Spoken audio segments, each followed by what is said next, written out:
grab some Kleenex and some cookies, because it's that episode. That's right, it's time for Snickerdoodles. My name is Ashley Clements, and this is the Looks at Diaries.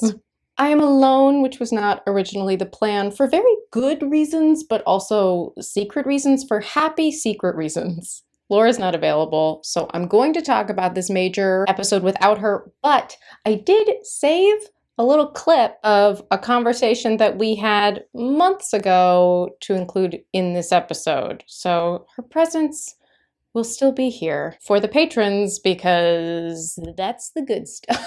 Which is a great time to mention.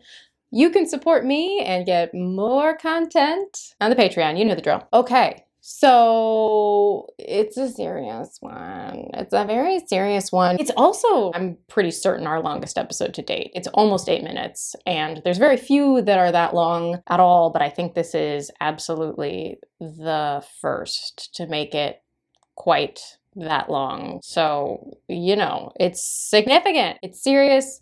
There's going to be a bunch of important stuff in it. And despite the fact that Laura's not here, I remember a lot of things. So let's take a look at this episode. It was the last episode we filmed of the day. So obviously hair up. I think the lights are off because it was hot, hot, hot.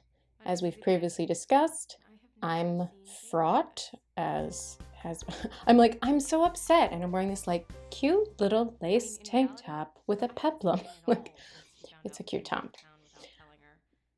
Right, so we had this bombshell tweet, and as we've mentioned, we really were posting sad pictures, pinning sad pictures on Pinterest. That's a real tongue twister.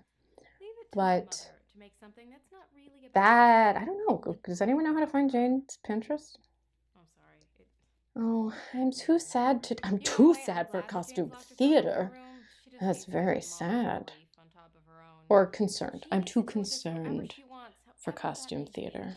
So we've set up. Jane's sad, and then Jane comes in and she's manic. You're happy. That's great. That's great, right? Why wouldn't I be happy, Lizzie? It's a beautiful day outside. I mean, this works so well. It's just alive. Great. You're alive. Our whole family's alive. Oh yeah, I remember. And I'm not one of them, so you know. So much. I'll tell you after. I'll tell you after the episode. But Okay, grand. Yeah. This was absolutely like the hardest episode to shoot. Why would I be upset? About Bing? Oh. Okay. Who? No. Bing? What are you even talking about? I don't even know. I don't know him. I don't know her. Oh, sweet Jane. You didn't leave your room for 2 days. Oh, no, I was crafting. I did a lot of crafts. I mean, that's such a Rachel Kiley thing for it to be, by the way. For just to be like, I was crafting. Katie most absolutely made this, like, from scratch. It is embroidered. Like, thank you. Yeah. And as you probably noticed, it will exist on the shelf for the rest of the episodes in this location from here on out. Like, I think Katie might still have that L. Really need to figure out a time when she can come on the show. Or I'll just keep talking about her and praising all her work. She made the L. I think she may have kept the L. I mean, maybe not anymore. It's been a long time. But she did the crafts. And you'll notice that we don't cut anywhere in any of this, I think. We'll see. I'll see if we do. Which is partly why it was so hard, but I'll tell the whole story. After. Oh, we've got some excuses for Wickham, right? Costume theater. Manicness. Okay, so this is going to be a cut, sure, but. It'll be fun. Let's do it. Why not? Okay. I mean, hey, Lizzie, I'm sorry I bailed on gosh, the party she's playing this so night. well. Oh, God, this part, no! My shirt is sad. I guess in the waiting room I dropped my phone and someone. These are also like lame excuses, Wickham. That's the best you can come up with. That's what happened. You just waited for days to say anything. You didn't email. You didn't do anything to let me know that you just left. I mean, just snickerdoodles. You just left and didn't say anything except that you were going to. Be Ugh, I mean, I love the device of and I don't anytime know what anyone I'm like thinking, and I don't know what is I did. doing something else and then I like don't know. loses it in the middle of. Why you want to have just like a real conversation with me? Oh, hey, honey, hey, no, Oh. it's gonna be okay. Everything's Then, okay. again, this is also hot and sweaty day. Like, Sorry.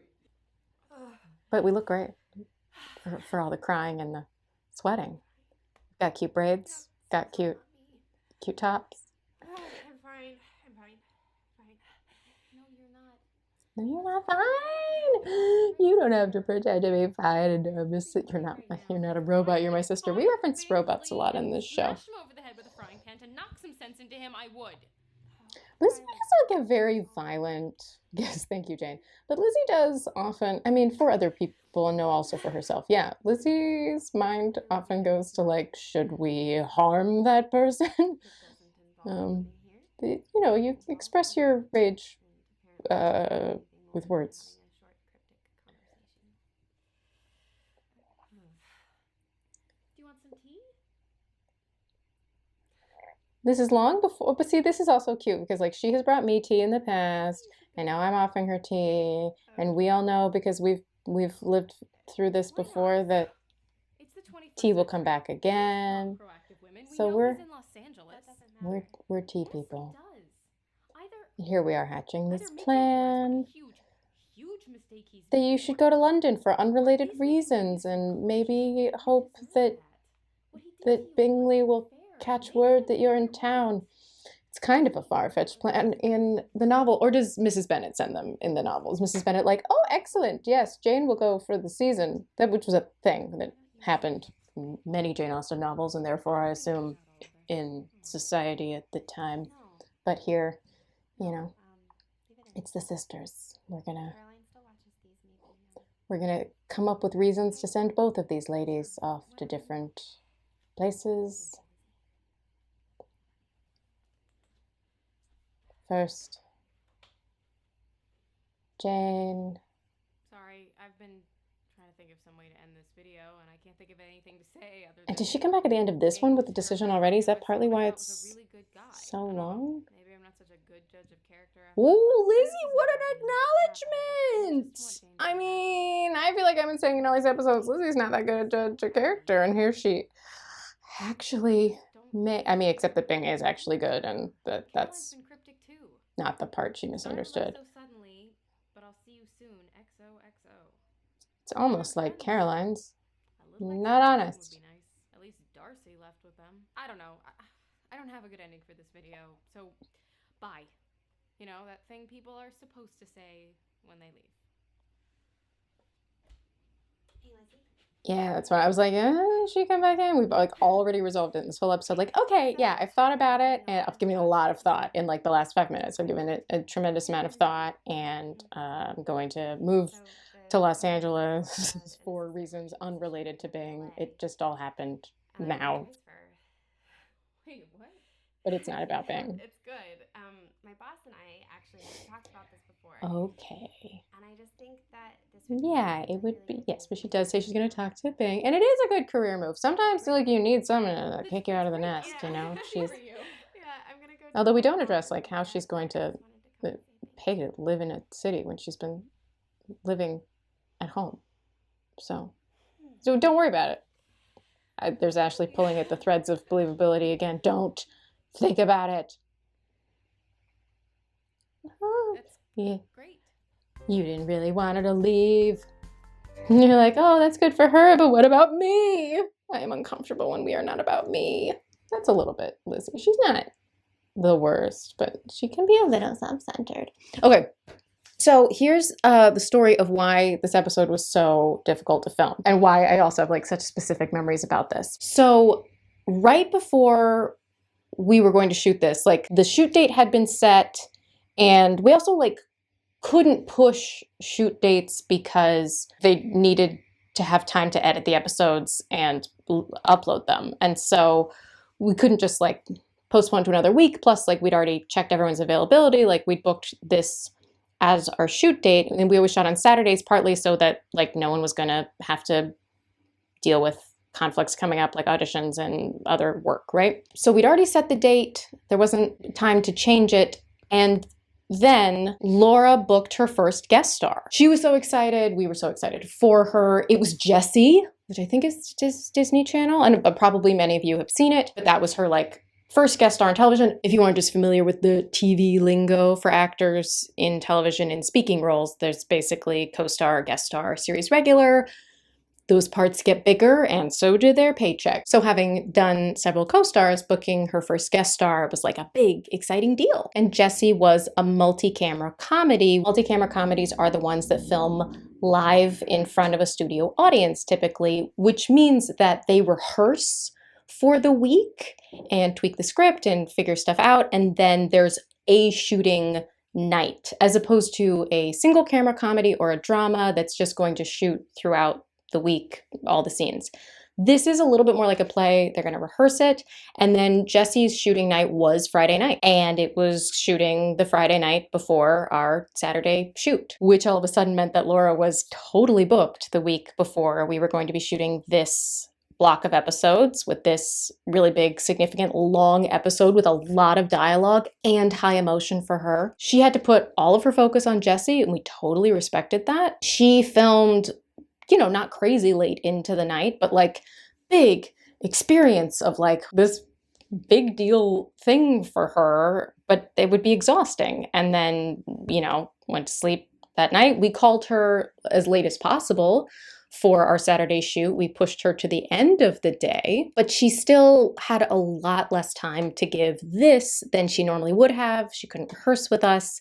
It was just a much more kind of like feeling less prepared than you want to be, which is also literally called the actor's nightmare. Like many actors, myself included, have recurring nightmares about having to perform without having rehearsed and being unprepared. And she understood that like this was a big episode for her. She gets to play all these really fun colors as an actor, and it's significant for the character. Like this kind of episode is what we love to do as an actor. And I know that Laura felt frustrated that she didn't have as much time to prepare for it as she would have wanted to, but of course it was for this other great opportunity. So it's like all good things, but it is just like the stress of wanting it to be good and feeling the pressure of like, I want to make this good. It was also, as we've discussed, very hot. It was very, very, very hot. It was too hot. It was very hot. And as I have said, that kind of melts your brain and like sucks the energy out. It's why the lights are off. And I remember that this was so hard to shoot because Laura kept losing her lines. It makes sense. She didn't have nearly as much time as she would have normally to spend on it.